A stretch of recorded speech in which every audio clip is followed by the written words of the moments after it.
Oke, jika di era Naruto dahulu kita mengenal seekor monster yang dapat memberikan kekuatan berkali-kali lipat kepada orang yang menjadi wadahnya sendiri, atau lebih kita kenal sebagai Jinchurikinya sendiri. Nah, di era Boruto ini kita juga diperlihatkan ya dengan konsep yang cukup mirip dengan konsep monster berekor atau Biju dan Jinchurikinya di era Naruto dahulu. Namun kali ini monster yang memberikan kekuatan kepada wadahnya itu jauh lebih mengerikan dari Biju ataupun Jubi sekalipun. Nah, pasalnya baik Biju atau bahkan Jubi sendiri pun memang sebenarnya ini adalah bagian dari monster ini sendiri. Dan ya, itulah segel karma dan Otsutsuki guys. Nah, menariknya sih kalau ngomongin masalah segel karma itu memang sangat ramai pasalnya di cerita Boruto sendiri itu menjadi bagian dari sang main karakter, yang mana ini akan sedikit mirip dengan kisah Naruto dan Kurama dahulu. Nah, namun nih kita ingat bahwa dahulu saat nonton kisah Naruto pasti kita selalu berharap jika Naruto itu bisa berteman dengan Kurama dan bisa menggunakan kekuatan dari Kurama juga pada akhirnya. Nah, jadi mungkinkah nih di masa depan nanti akankah ada hal yang sama yang terjadi kepada Naruto dan Kurama di masa lalu itu bakalan terulang lagi kepada Boruto dan Momoshiki? Lalu bagaimana dengan Kawaki? Oke, kita breakdown ceritanya mulai dari sini.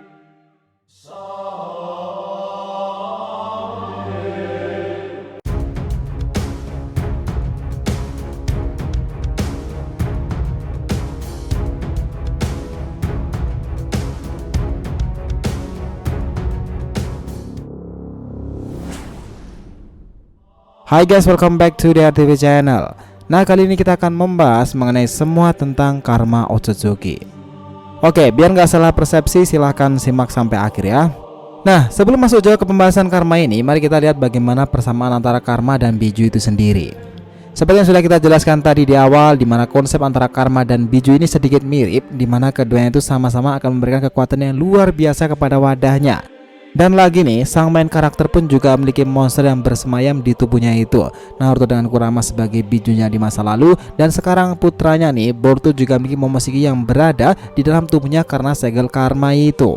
Nah, keduanya juga mengalami masa-masa yang sulit karena adanya monster di tubuh mereka itu. Namun seiring berjalannya waktu dan juga berkat jutsu ceramahnya itu, Kurama sebagai monster yang dikenal sangat membenci manusia sendiri pun bisa sangat menganggap Naruto sebagai sahabat bahkan keluarganya sendiri.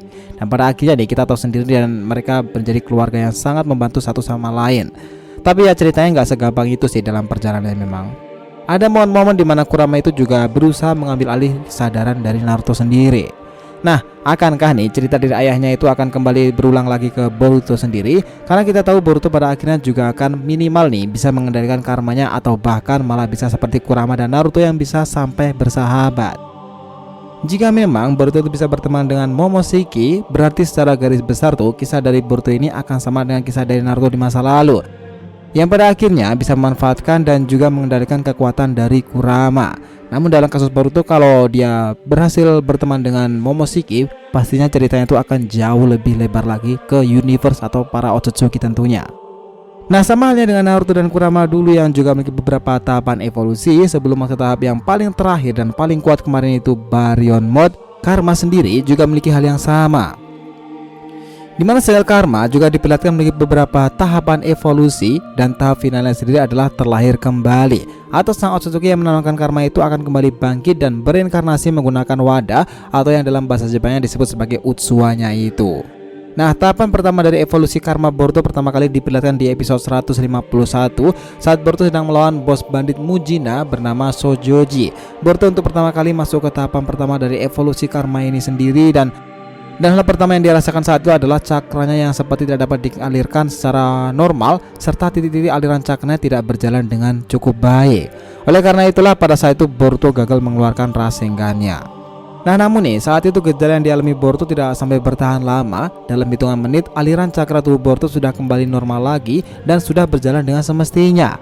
Bahkan dia malah bisa sampai membuat Rasengan dengan daya serang yang lebih kuat lagi. Entah gejala itu adalah sebuah pertanda jika karma dalam diri Boruto sudah aktif, atau justru nih tingkat ekstraksi dari karma itu sendiri yang semakin besar lagi. Sejak saat itulah kekuatan dari karma Boruto itu menjadi lebih sering bangkit. Nah, perhatikan saja di awal episode 158 itu, Boruto yang sedang berlatih Shuriken pada saat itu sampai membuat papan targetnya terbelah menjadi dua. Nah, ini membuktikan jika kekuatan Boruto sudah ditingkatkan berkat segel karma itu sendiri.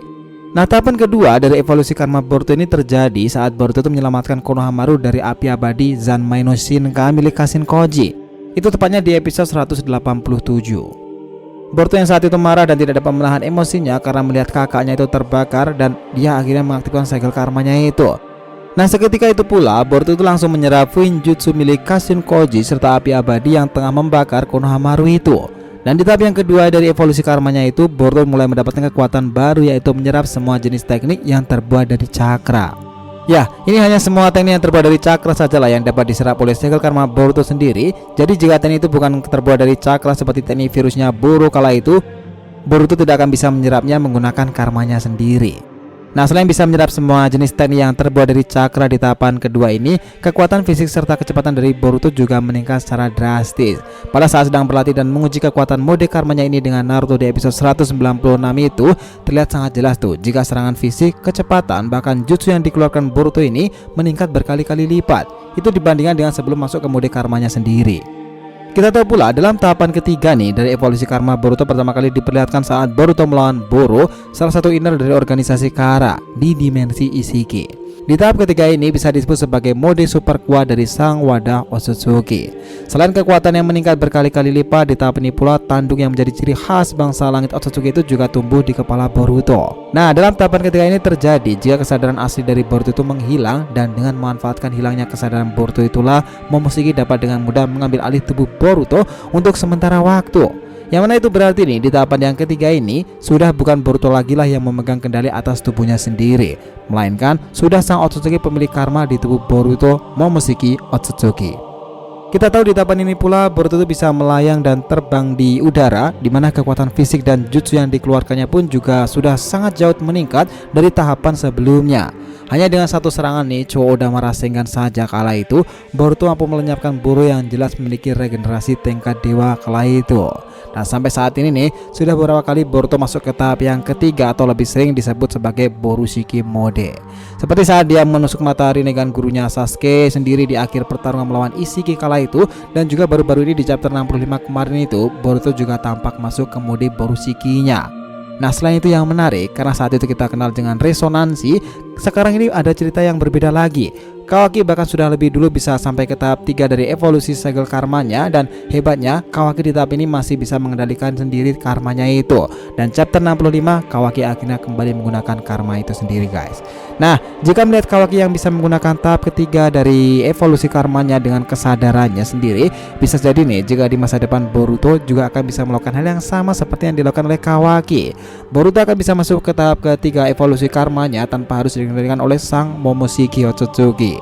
Nah, kita tahu bahwa Boruto sebenarnya belum sampai ke tahapan yang satu ini, karena memang jika sudah sampai di tahap ini artinya Otsutsuki yang menanamkan segel karma itu sudah bisa bangkit dan berinkarnasi kembali melalui wadahnya itu.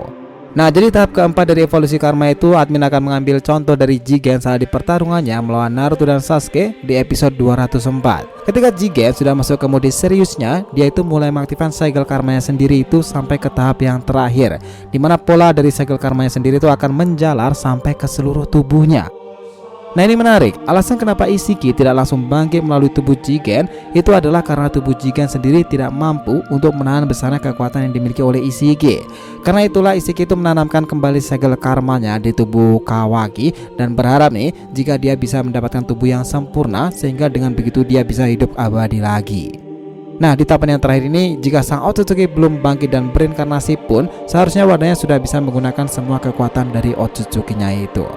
Jadi menurut Amin sendiri sih untuk tahapan dari evolusi segel karma ini hanya sampai pada tahap yang keempat. Pasalnya jika sudah sampai ke tahap ini saja, seorang Otsutsuki sudah bisa bangkit dan berinkarnasi kapanpun melalui seorang wadahnya sendiri, atau dalam bahasa Jepang yang kita translate ke bahasa Indonesia adalah Utsuwanya itu sendiri, guys. Gimana pendapat kalian? So, itulah tadi breakdown kita mengenai cerita tentang semua rahasia dan kisah mengenai karma Otsutsuki.